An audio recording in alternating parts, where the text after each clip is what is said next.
Welcome to Pro Canva. Today we'll be getting into a very basic tutorial. This tutorial is perfect for you if you've never used Canva before, or if you've dabbled with it a bit and are trying to get better and more proficient at it. We'll dive right in. Here we are at the Canva homepage, canva.com. You can choose to sign up if you don't have an account, or log in. You can also log in through Google if that's easier for you.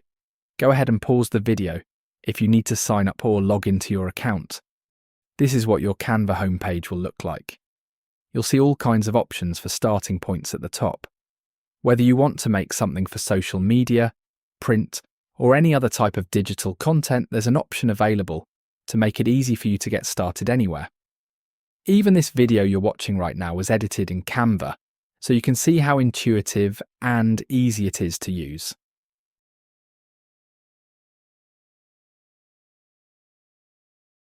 Before we get too far into this, I want to highlight something. You'll see a crown icon throughout different pages of Canva. That basically means that the feature is only available with a Pro membership, which is basically a premium membership in Canva. We won't focus on any of those features in this video, but there are valuable tools you can use to get started with the free version of Canva. So no worries about that. Let's go ahead and select an Instagram post as a starting point to build a project together as a sample. This is our canvas. We'll look at all the tools available on the left-hand side. You'll see all kinds of options that we'll be using in a bit. To get started, let's select a colour for our canvas background. You have all kinds of choices here. You can enter a hex code or use the colour picker. We'll just use the colour picker to pick something on our web page or use the nice toolbar background options. Let's go ahead and select a nice gradient. You even have options for types of gradients and the colours within the gradient. We can see here a blue and pinkish purple gradient. Let's select that one.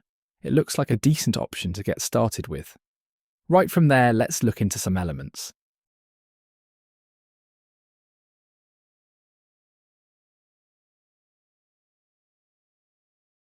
You can search for any type of element here. Let's say we want to look for different symbols. You have options for graphics, photos, videos, and things like that. We'll focus on graphics here. Those are going to be things that aren't images, or text, obviously, more just icons and symbols. We'll see how we can use those and remember the ones with the little crown symbol. Those are premium features.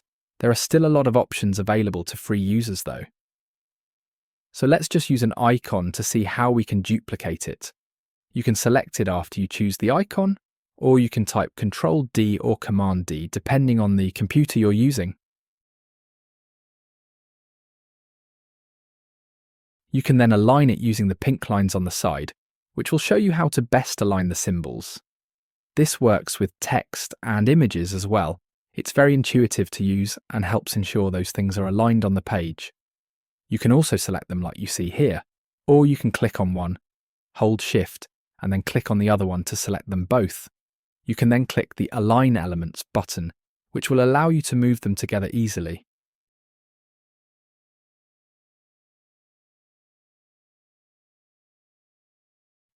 We'll remove that. That was just an example to use as we were messing with the alignment on our graphics.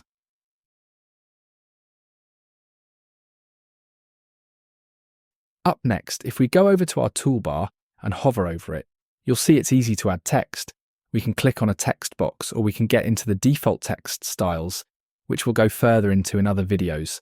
For now, I'll just hit the T key on my keyboard. Typing T will start a text box. Let's create a post as if we're creating a post for a photography group on Instagram. We'll use this to get into some of the basic options for what we can do here in Canva.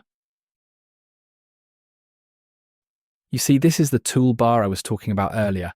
Here, I'll select the colour to make it pop with white a little bit. I can modify the text in all kinds of ways. Underline it, bold it, just like a word processor like Google Docs or Microsoft Word. I can resize it.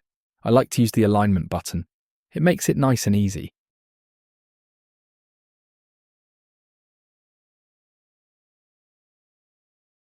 Just like in a word processor. Let's choose a different font here. This one looks nice, and you can toggle the up or down arrow for font size, or you can just go ahead and type in the size like you see here. I wanted 45 for now. Let's move this and make it look a little bit better. That should work right there.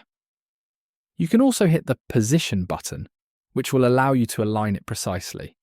Otherwise, you can drag and just use those pink lines that you'll see, which will line it up easily for you as well. Let's make it look a little bit better. We're not going to make anything absolutely perfect today. We're just making a little project so we can see how to use some of our basic tools here in Canva. So we went through some things on graphics and aligning those. We went through text and how to modify some text. Next, we'll look at options for images. Here you can upload files. So if you have a file you want to use in a project, it's very easy to do. Another great thing about Canva is that there are a lot of graphics, photos, videos, and things like that you can use for free, even with the free version. We'll go to Photos, type in photography or something to match the image we're making for this Instagram post, and we'll find an image that would look nice or at least decent at this point on this page.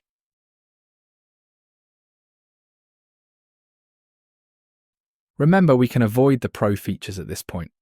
Let's go with this one. It's free and looks nice. You see how we can resize it with just a little corner toggle. Also, something nice about Canva is that it won't distort the images when you resize it vertically or horizontally. So that's really nice. Here's something we can do with the toolbar. Change the transparency to make that image a little easier on the eyes.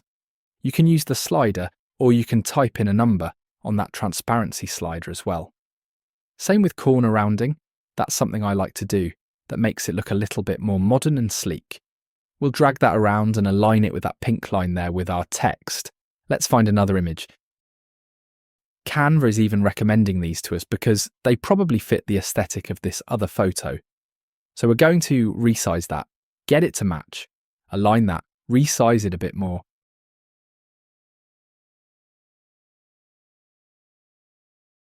And look at that, same height, roughly the same width. It doesn't have to be perfect. Let's go ahead and check the transparency on this to make sure the other one matches it. It looks like it was 58, so we'll type that in. Corner rounding, let's check. We are at 21, so let's type that in. Make sure it matches the style of that as well. All right, looks decent. Let's get a graphic in here just so we can see how to sort of manipulate and move the graphic as well.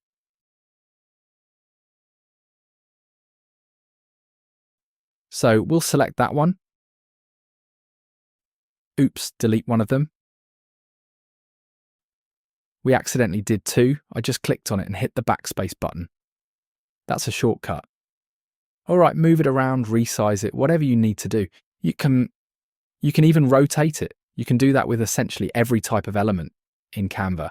Again, this looks a little bit goofy, but it's just showing us how to use these tools. So we'll set that there.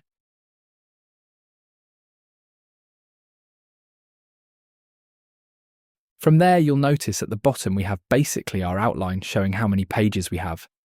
Right now we obviously had one page, and I just added a new one. You can also duplicate it. You can use the little three-dot menu at the bottom. And right now you see we have 3 pages when we didn't duplicate it, but we selected a new page like that. It's going to already have the background set for us to keep it nice and uniform, but it's basically a clean slate for us. Sometimes it's easier to duplicate, sometimes it's easier to start with a clean slate. Whatever works for you, whatever works for your project. I also want to show you something with frames because this is a nice tool that you can use in all kinds of ways and in all kinds of projects. So we'll get rid of these pages. We don't need them.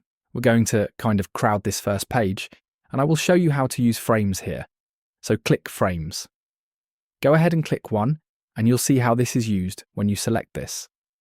So our photos are going to fit into the background where these other photos in this frame are. So I'm going to go back over to Photos. We're still in Photography, and that's fine.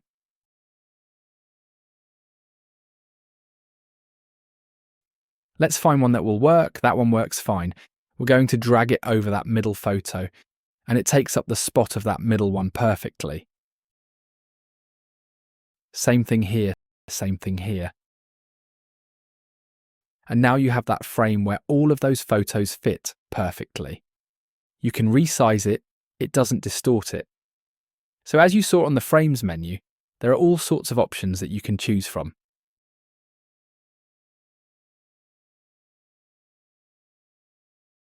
I'll show you how to download here. If you click Share, what you're going to do a lot of the time is download. We'll get into other options in other videos, but you will typically be choosing the file type, PNG or JPEG. You can resize it with a Pro account, but a lot of times you can do just fine with the free account. You also, if you have multiple pages, it's nice to be able to only download or share certain ones. Otherwise, obviously, the default is going to be all of the pages. And then you can send it straight to social media. You can email it to yourself or your team members. You can save it on your desktop. A lot of great options for what to do. This is just the basics. There are literally hundreds of thousands of more things we can do in Canva. We will dive into things that we talked a little bit about today. We will also dive into things that we didn't even touch on today in later videos. So subscribe, especially if you're new to Canva or you're looking to just wade into the world of design. You are in the right place. Thank you for joining Pro Canva.